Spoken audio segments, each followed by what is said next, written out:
Yes students, ARMS की online classes में आपका स्वागत है।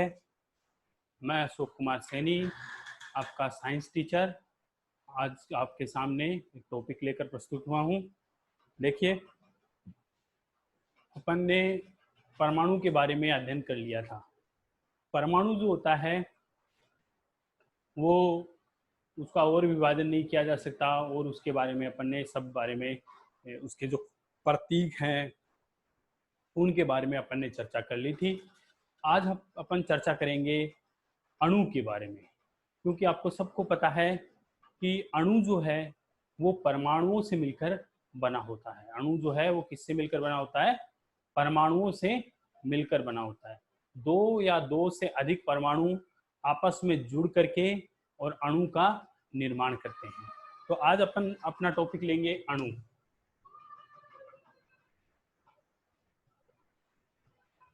अणु देखिए, साधारण तौर पर अणु में दो या दो से अधिक परमाणु पाए जाते हैं जो आपस में बंध बनाकर रहते हैं। आपस में क्या रहते हैं? बंध बनाकर रहते हैं। और इसमें जो है आकर्षण बल द्वारा ये आपस में एक दूसरे से जुड़े रहते हैं। और जिसके अंदर अपन जितने भी अपन चारों ओर के जो पदार्थ देखते हैं उनमें सब में अणु होते हैं। परमाणु तो होते ही हैं, लेकिन परमाणु स्वतंत्र अवस्था में कम ही रहता है। अणु जो है वो स्वतंत्र अवस्था में रह सकता है, इसलिए वो होता है। मतलब उसका जो है अस्तित्व होता है प्रकृति में अकेले का, अणु का, और इसका अस्तित्व नहीं होता है। तो भिन्न भिन्न या एक ही प्रकार के परमाणु आपस में सहयोग करके और क्या करते हैं? अणुओं का निर्माण करते हैं। विभिन्न प्रकार के जो अणु हैं उनका निर्माण करते हैं। तो अणु के अंदर अपनी क्या बात निकल के आई? दो या दो से अधिक परमाणु जुड़कर अणु बनाते हैं। दो या दो से अधिक परमाणु जुड़ करके और क्या बनाते हैं? अणु बनाते हैं। दूसरी बात जो निकल कर आई, परमाणुओं में आकर्षण बल होता है। परमाणुओं में क्या होता है? आकर्षण बल होता है। और तीसरी बात, अणु का स्वतंत्र अस्तित्व, अणु का स्वतंत्र अस्तित्व होता है। अणु का क्या होता है? स्वतंत्र अस्तित्व होता है। तो ये तीन बातें अपने अणु के अंदर निकल के आई कि दो या दो से अधिक परमाणु आपस में जुड़ करके क्या बनाते हैं? अणु का निर्माण करते हैं। दो या दो से अधिक, तो वो चाहे एक जैसे परमाणु हो, जैसे नाइट्रोजन है अपने, नाइट्रोजन में अपने जैसे N2 होता है, यानी N और ये N जुड़ा होता है इस तरह से, यानी नाइट्रोजन यानी एक जैसे परमाणु भी हो सकते हैं। और जैसे H2O है जैसे, तो H2O इस तरह से जुड़ा रहता है। तो ये तो एक प्रकार के परमाणु आपस में जुड़ करके और अणु बना रहे हैं, और ये दो अलग अलग प्रकार के परमाणु आपस में जुड़ के अणु बना रहे हैं। यानी परमाणु से जब अणु बनता है तो वो एक प्रकार के परमाणुओं से भी बन सकता है, और वो जो है अलग प्रकार के परमाणुओं से भी बन सकता है। ठीक है। तो परमाणुओं में आकर्षण बल होता है, यानी परमाणु इस तरह से होते हैं, ये देखिए, परमाणु से ये एक दूसरे को आपस में खींचते हैं, और उसी के कारण वो एक दूसरे के साथ में बंधे रहते हैं। जिसी के कारण क्या होता है? वो एक दूसरे के कारण आपस में बंधे रहते हैं। और स्वतंत्र अस्तित्व है, अगर अपन परमाणु को प्रकृति में खोजें तो परमाणु हमें नहीं मिलेगा। क्यों नहीं मिलेगा? क्योंकि परमाणु अकेला नहीं रह सकता है। परमाणु जो है वो अकेला नहीं रह सकता है। परमाणु आपस में संयोग करके और जो है आपस में परमाणु संयोग करके एक दूसरे से जुड़ करके और प्रकृति में रहते हैं। ठीक है, तो स्वतंत्र अस्तित्व किसका होता है? अणु का होता है, परमाणु का नहीं होता है। ठीक है, अब अपन बात करेंगे तत्वों के अणु।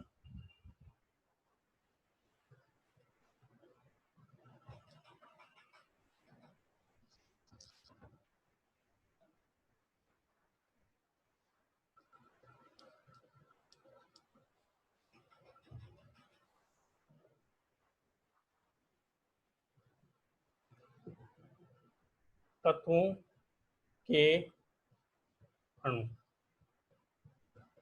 तत्वों के अणु। तो अपन बात करेंगे तत्वों के अणुओं की। तो किसी तत्व के जो अणु होते हैं वो एक ही प्रकार के परमाणुओं से मिलकर बने होते हैं। तत्व मतलब जैसे हाइड्रोजन भी तत्व है, हीलियम तत्व है, लिथियम तत्व है, सोडियम तत्व है, पोटेशियम तत्व है, बहुत सारे तत्व हैं। 107 के करीबन, 108 के करीबन अपन तत्व मानते हैं, यूरेनियम और भी हैं। तो उन तत्वों को अगर अपन तत्वों के परमाणु को देखें तो एक ही प्रकार के परमाणु आपस में जुड़ करके तत्वों के अणु बनाते हैं। ठीक है, एक ही प्रकार के, एक, देखिए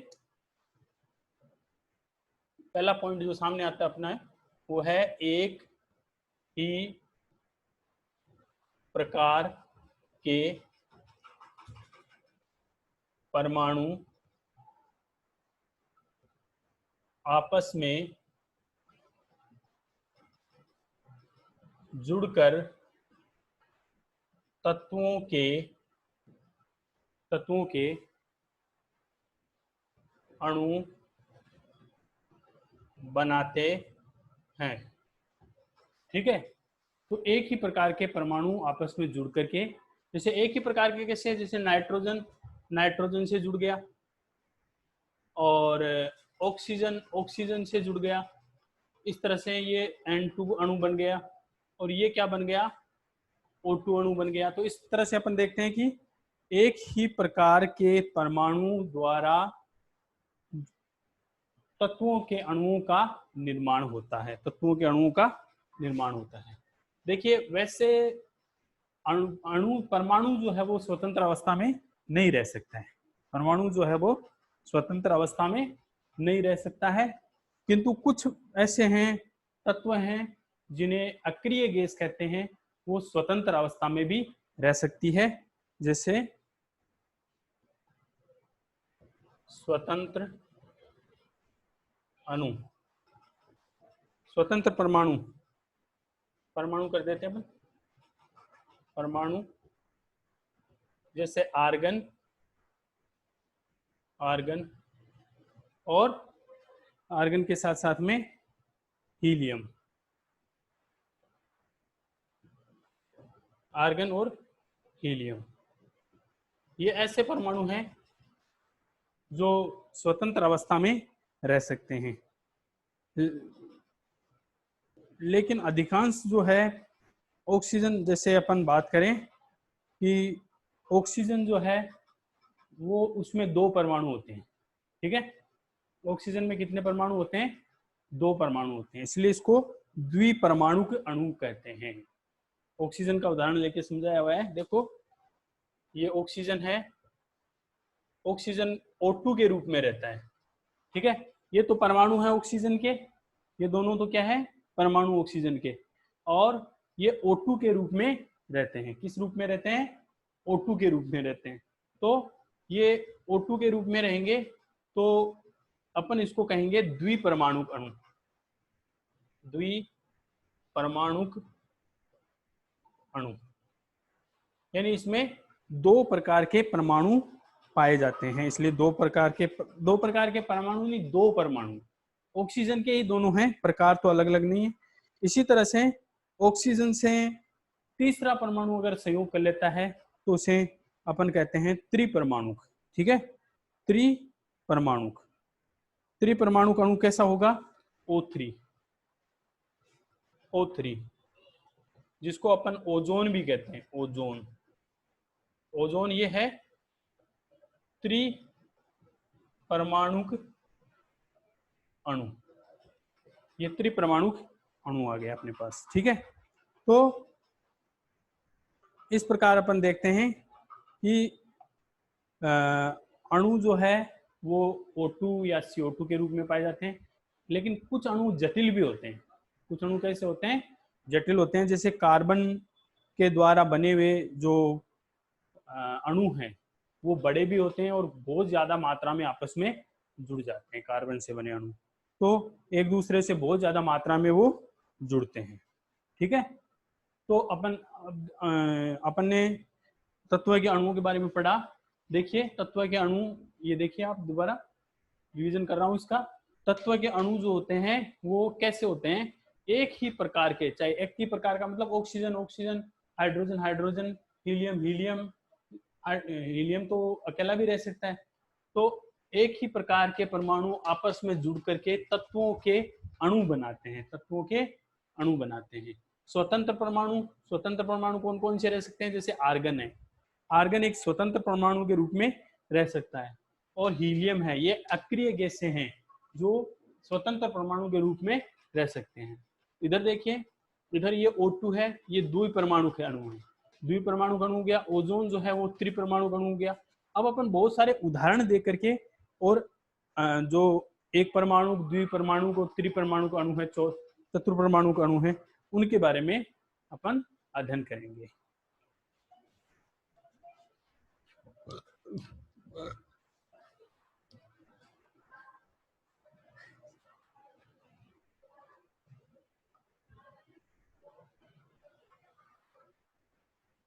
देखिए सबसे पहले अपन अधातुओं की बात करते हैं। अधातु, अधातु में अपना पहला नाम आता है आर्गन का। अधातु में पहला नाम आता है आर्गन का, Ar का। और Ar जो है, आर्गन जो है वो अकेला परमाणु होता है, इसलिए इसको अपन कहते हैं एक परमाणुक अणु। ये एक प्रकार का एक परमाणुक अणु हो गया, एक परमाणुक अणु हो गया। हीलियम की बात करें, हीलियम, हीलियम तो ये भी कैसा है? एक परमाणुक है। ठीक है, ये भी कैसा है? एक परमाणुक है। एक परमाणु का मतलब क्या होता है? कि जिसमें एक ही परमाणु पाया जाता है, दो परमाणु नहीं पाए जाते हैं, चाहे वो एक प्रकार के तत्व के हो चाहे अलग अलग प्रकार के तत्व के हो। इसमें क्या पाए जाते हैं? एक ही प्रकार के। अब देखिए ऑक्सीजन, ऑक्सीजन, अगर अपन ऑक्सीजन की बात करें तो ऑक्सीजन O2 के रूप में पाया जाता है। O2 के रूप में पाया जाता है ना। अपन ऑक्सीजन का फार्मूला देखते हैं तो O2 ही लिखते हैं, न कि O लिखते हैं। तो अकेला ऑक्सीजन का अणु, परमाणु जो है वो नहीं रह सकता है, इसलिए दो ऑक्सीजन के परमाणु साथ में रहकर ऑक्सीजन का निर्माण करते हैं। ठीक है, तो ऑक्सीजन का निर्माण करते हैं, तो इसको अपन ने क्या कहा? ये दो परमाणु हो गए, इसलिए ये कैसा हो गया? द्विपरमाणुक, द्विपरमाणुक हो गया। ठीक है, अब अपन बात करते हैं हाइड्रोजन की। हाइड्रोजन की, हाइड्रोजन की बात करें तो इसके अंदर आता है H2। क्या आता है? H2 आता है। और H2 जो है वो H, आपको पता है H अकेला नहीं रह सकता है, H अकेला नहीं रह सकता है, इसलिए कैसा रहेगा? H2 के रूप में रहेगा। यानी हाइड्रोजन और हाइड्रोजन के दो परमाणु आपस में जुड़ करके और H2 का निर्माण करेंगे।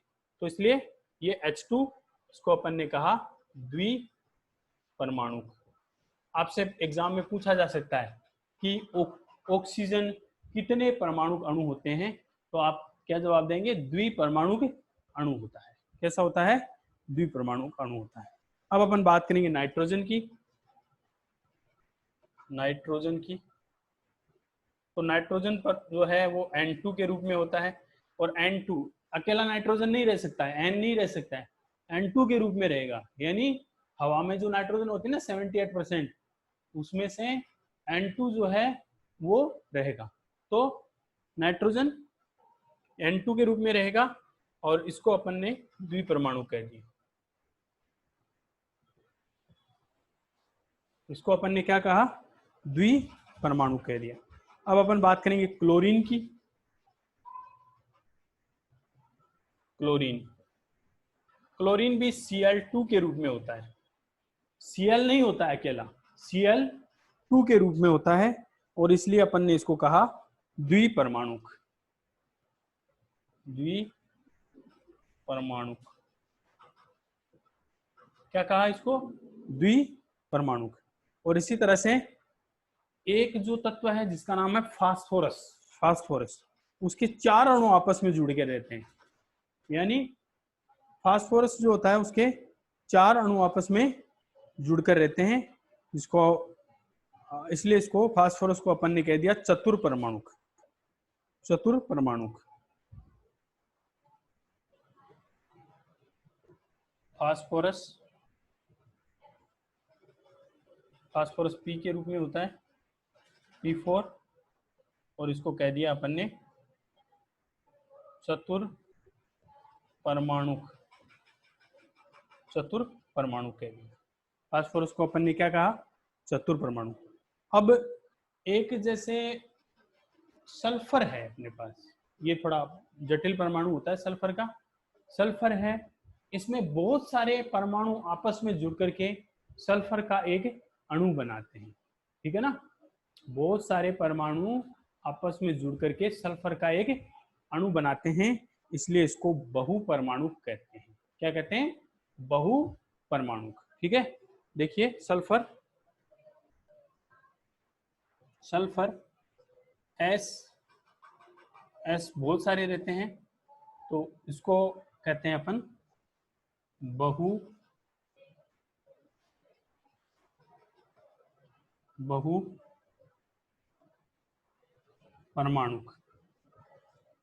बहुपरमाणुक कहते हैं सल्फर को, ठीक है। तो ये तो बात थी अधातुओं की। किसकी बात कर रहे थे अपन, अधातुओं की बात कर रहे थे। और अगर अपन धातुओं की बात करें तो वो बाद में करेंगे, पहले एक बार रिवीजन कर लेते हैं इसका।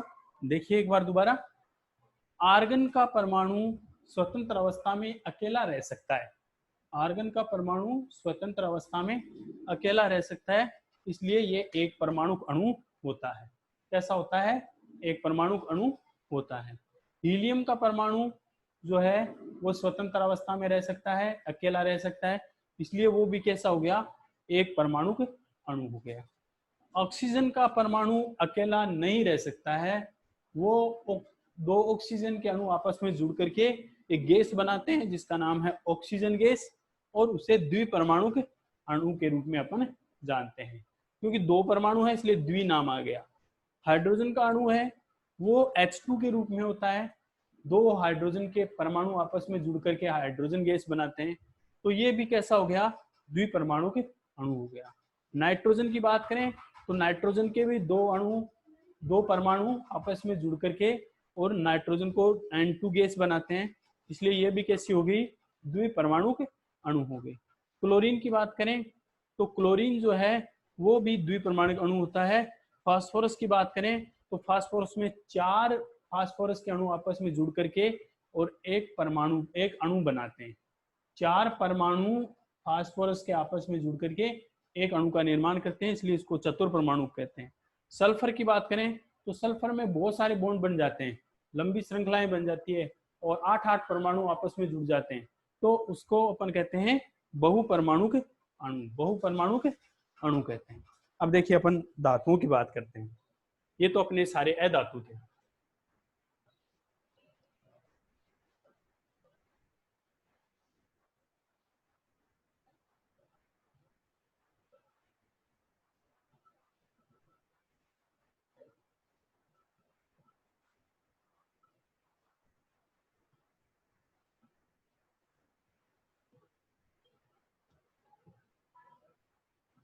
धातु, धातुओं की बात करें तो धातुओं में अपने पास जो है अलग अलग प्रकार के अपन परमाणु अणु देखेंगे, जो एक परमाणु, द्विपरमाणु और त्रिपरमाणु होते हैं।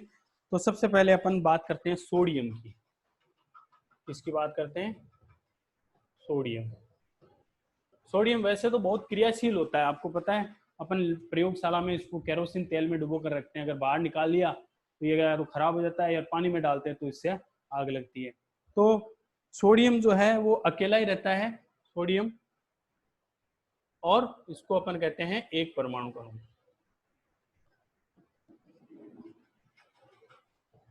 सोडियम जो है वो अकेला ही रहता है और उसको अपन क्या कहते हैं, एक परमाणु अणु। और फिर अपने पास आता है आयरन, आयरन Fe, वो भी क्या है, एक परमाणुक अणु है, एक परमाणुक अणु होता है। यानी आयरन जो है, आयरन के वैसे तो आपको पता है लोहे की अपन चीजें बनाते हैं, लेकिन उसके अगर अपन उसको देखें तो वो अकेला ही रह सकता है, अकेला स्वतंत्र तो नहीं रह सकता, पर वो उसका जो है आपस में Fe जुड़ जाता है, तो वो Fe2 नहीं बनाता है, वो Fe के रूप में ही रहता है और उसका एक अणु होता है। इसी तरह से एल्यूमिनियम,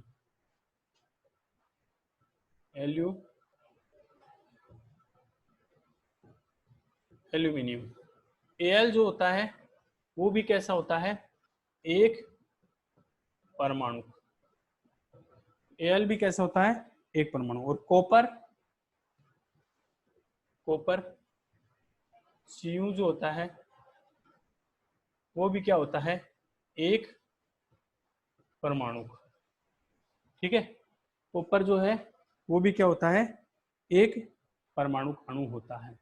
तो इस तरह से देखते हैं अपन कि अपन ने तत्वों के परमाणुओं के बारे में अध्ययन किया। एक बार दोबारा देख लो, सोडियम एक परमाणु, आयरन एक परमाणु, एल्यूमिनियम एक परमाणु, कॉपर, कॉपर यानी तांबा होता है ना, तो तांबा भी एक परमाणु।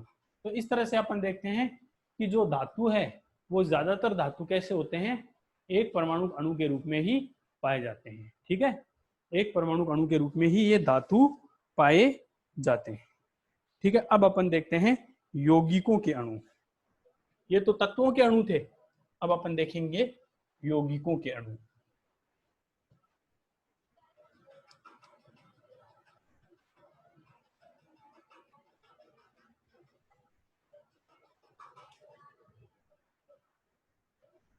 यौगिकों के अणु,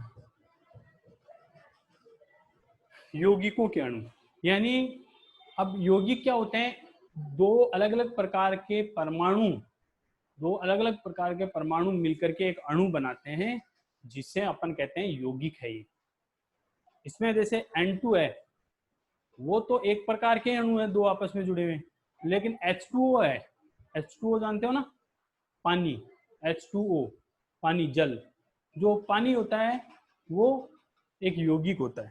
तो दो विभिन्न भिन्न प्रकार के तत्व के परमाणु एक निश्चित अनुपात में जुड़ करके, एक निश्चित अनुपात में जुड़ करके क्या बनाते हैं, यौगिक, यौगिक के अणु का निर्माण करते हैं। तो इसको मैं लिखता हूं, देखिए, दो या दो से अधिक, दो या दो से अधिक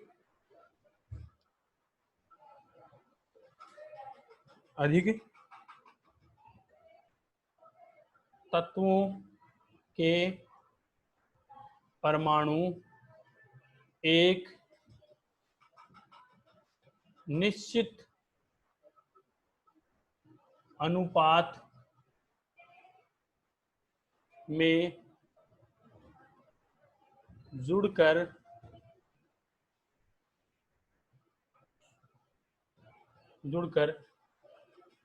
यौगिक का एक अणु बनाते हैं। ठीक है, दो या दो से अधिक प्रकार के परमाणु आपस में जुड़ करके यौगिक का अणु बनाते हैं। जैसे अपन बात करें, पहली बात करेंगे अपन जल की। ठीक है, जल का सूत्र क्या होता है, H2O, H2O होता है। ठीक है ना, और इसमें क्या क्या होते हैं, एक तो हाइड्रोजन होता है, एक तो हाइड्रोजन होता है और एक क्या होता है, ऑक्सीजन होता है। ठीक है, एक हाइड्रोजन होता है और एक क्या होता है, ऑक्सीजन होता है। एक हाइड्रोजन और दूसरा ऑक्सीजन होता है। तो अब अपन देखते हैं कि हाइड्रोजन का तो जो अनुपात है वो इसके, अगर अपन इनके भार देखें, इनके द्रव्यमान देखें, तो द्रव्यमान का अनुपात जैसे हाइड्रोजन का एक होता है ना, तो ये 2:16 आते हैं। 2:16 के रूप में ये होते हैं। इसका ऑक्सीजन का जो द्रव्यमान है वो 16 होता है, तो 2:16 के रूप में होते हैं। इसलिए इसको अपन कहते हैं 1:8। 1:8। तो ये ऑक्सीजन और हाइड्रोजन 1:8 के द्रव्यमानों के अनुपात में ये संयुक्त होकर के और किसका अणु बनाते हैं, जल का एक अणु बनाते हैं। जल का एक अणु बनाते हैं। ठीक है, अब देखिए इसके अलावा अपन अमोनिया की बात करते हैं। अमोनिया, अमोनिया का जो सूत्र होता है वो होता है NH3।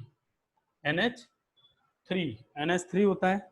और इसमें कौन कौन से परमाणु पाए जाते हैं, इसमें पाए जाते हैं नाइट्रोजन, नाइट्रोजन और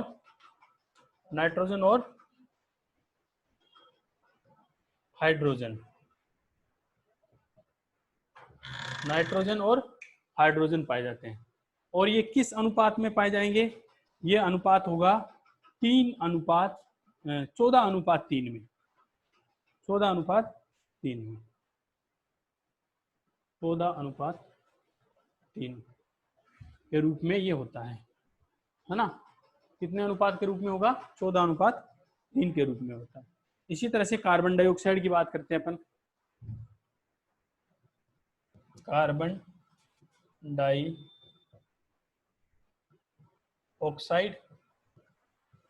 कार्बन डाइऑक्साइड की बात करते हैं तो सूत्र क्या होता है, CO2 होता है।